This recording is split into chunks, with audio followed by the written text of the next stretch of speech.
Hello guys, welcome to Suprema Steno classes. Now I am going to dictate a passage for whom who are preparing especially for Punjab and Haryana High Court and other courts and writing or practicing legal dictation.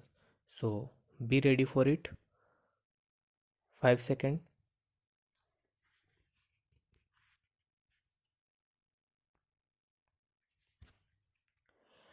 Law point.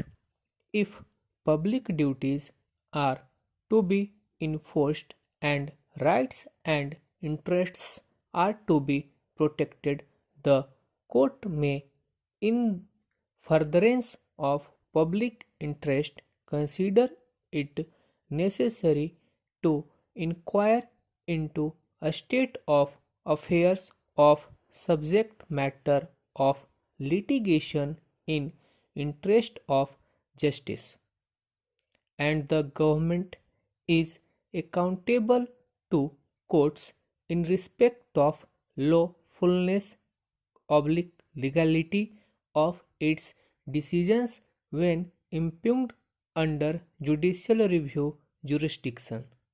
Facts: two writ petitions were filed in Supreme Court under Article 32 of the Constitution of India, which gave rise to a substantial question of law and of public importance as to the legality of the appointment of Sri P.J. Thomas, who was respondent number 2 in WPC number 348 of 2010 as Central Vigilance Commissioner under Section 4(1) of the Central Vigilance Commission Act 2003.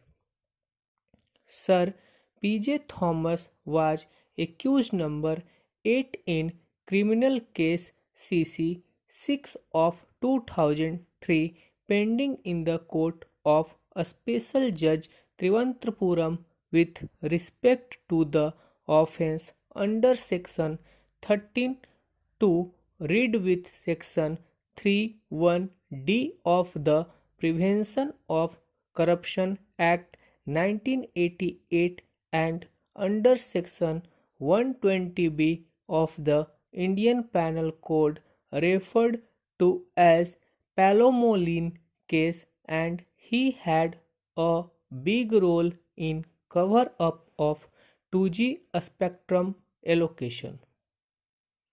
In the main writ petition, the petitioner had prayed for issuance of any other writ, direction, or order which the Supreme Court may deem fit and proper in the facts and circumstances of the case. But nothing prevented the Supreme Court from issuing a writ of declaration. Further, the recommendation of High Power Committee HPC and consequently the appointment of Sri P.J. Thomas was in contravention of the provisions of Central Vigilance Act 2003. Hence, the Supreme Court found no merit in the submissions advanced on behalf of respondent number 2 Sri P.J. Thomas on non-maintainability of the writ petition. Decision: the recommendation dated 3rd September 2010 of the High Power Committee recommending the name of Sri P.J. Thomas as Central Vigilance Commissioner under the proviso to Section 4(1) of the Central Vigilance Commission Act 2003 was nuanced in law, and consequently the impugned appointment of Sri P.J. Thomas as Central Vigilance Commissioner was quashed.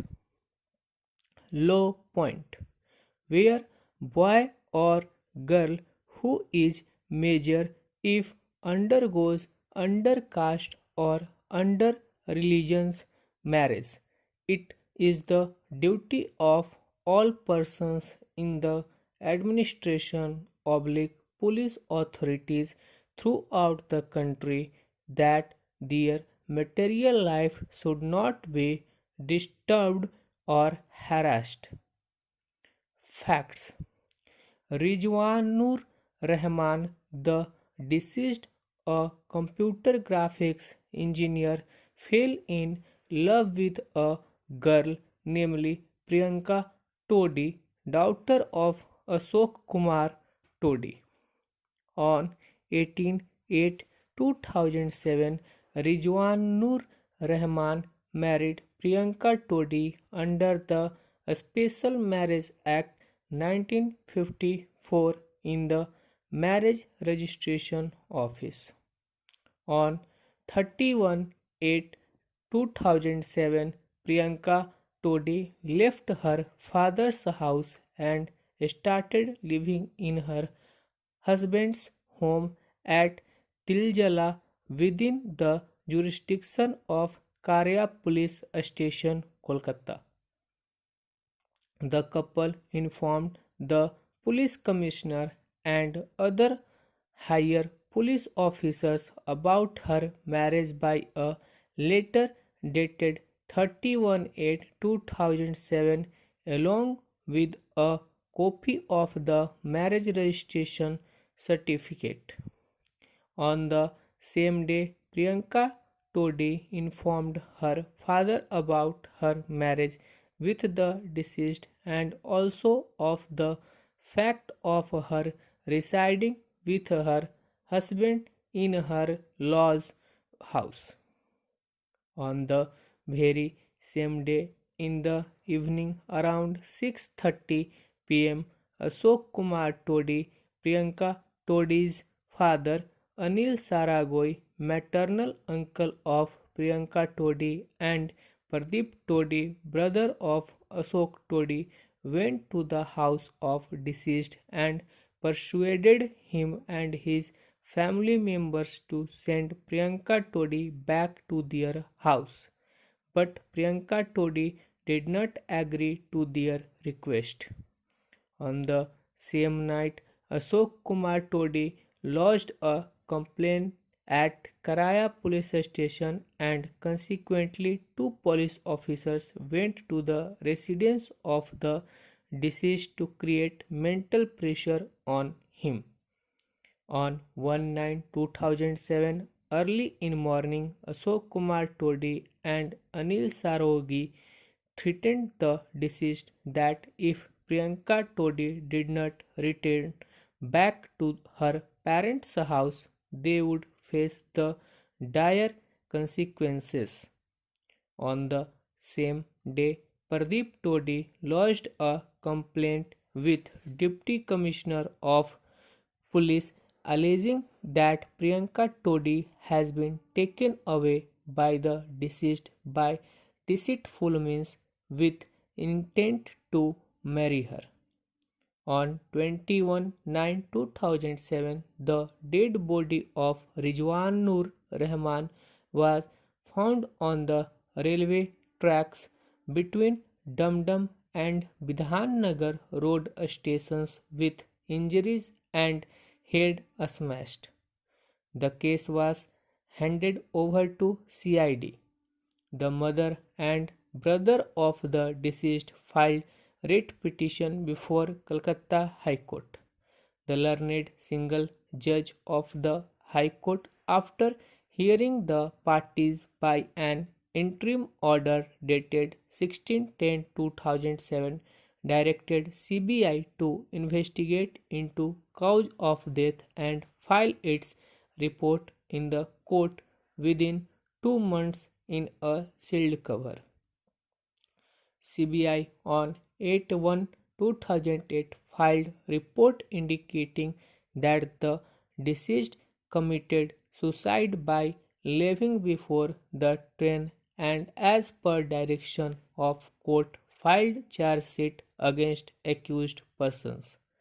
The accused persons surrendered in court and sent into custody, and after some days they were released on bail on different dates, being aggrieved by the judgment and order dated 14/8/2008 passed by a single judge Ashok Kumar Todi, and others filed their respective appeals before the Division Bench of High Court of Calcutta, and such bench set aside the judgment and order dated 18/5/2010 and of 14/8/2008 passed by learned single judge, and directed to CBI to start investigation afresh in accordance with law by treating the complaint dated 21/9/2007 filed by the brother of the deceased as FIR and to register a case of murder. Hence, Ashok Kumar Todi filed SLP CRI number 5005 of 2010. The mother and brother of the deceased filed SLP C numbers 2995156 of 2010, and the CBI filed SLP CRI numbers 7008 to 7013 of 2010 before the Supreme Court. Decision: the learned single judge of the High Court was fully justified in passing interim order on 16/10/2007 appointing the CBI to investigate into the unnatural death of Rizwanur Rahman and submit a report. The order of learned single judge on 14/8/2008 accepting the report and granting opportunity to the CBI to proceed in accordance with law for filing charge sheet before competent court was accepted. All the reasonings recorded by the Division Bench of High Court on 18/5/2010 were set aside. Ashok Kumar Todi was released and all other accused were enlarged and no further custody was required. The court further held that CBI was free to move an application before the court concerned for appropriate direction if their presence was required. Stop. So guys ये dictation था around 1000 word का. Hope so आप लोग अच्छे से लिखिएगा, 2% के अंदर मिस्टेक कीजिएगा. और यदि आपको डिक्टेशन पसंद आ रहा है तो don't forget to share, subscribe, like maximum, and if you have any queries regarding a skill examination or writing a dictation, then please let me know in the comment box. Thank you.